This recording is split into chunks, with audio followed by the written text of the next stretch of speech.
November 15 ngayong taon nang ilabas ni ex-Ako Bicol Party List Representative Zaldico ang isa sa kanyang bombshell statements patungkol sa flood control scandal.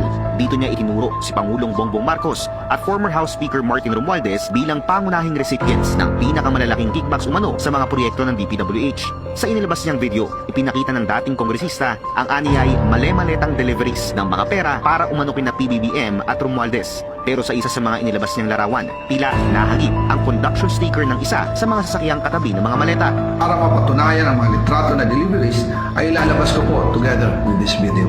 Eksklusibong nakuha ng Billionaire News Channel ang opisyal na mga dokumento ng naturang sasakyan. Naberipika namin na U0L960 ang nakalagay na conduction sticker dito. Ayon sa aming pagsusuri, wala itong ongoing o finished application para sa isang plate number sa Land Transportation Office. Ayon sa mga dokumento, isang 2023 Maserati MC20 ang sports car na nakita sa larawan. Mystery Gray ang model color nito. Ayon sa transaction documents, binili at pinangalanan ang sasakyan sa kumpanyang Socali Trading mula sa importer na Brilliance Auto Corporation. Isang sole proprietorship na registered sa Department of Trade and Industry ang Socali at nakafocus umano sa automotive trading, auto accessories at general trading. Ang pangalan ng registered owner, isang Federico Jr. Guillem Datoon.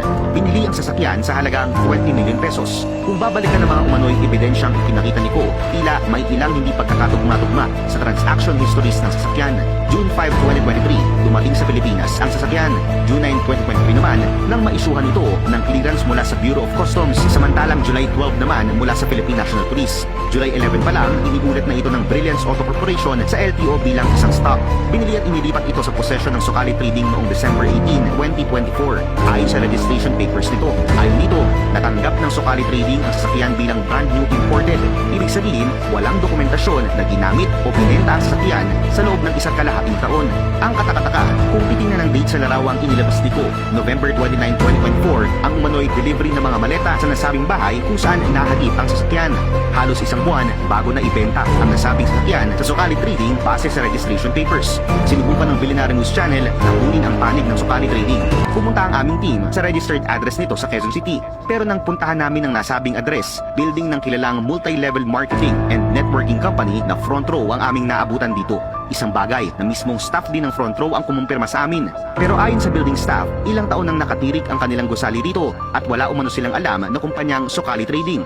Matatandaan ang bilyonaryong si Sam Versosa ang isa sa co-founders ng Front Row at siya rin ang presidente ng Modena Motorsports Incorporated, ang tanging authorized Maserati distributor sa buong bansa. Sinubukan ng Billionaire News Channel na kunin ang panig ni Versosa pero hindi ito tumugon sa aming mensahe.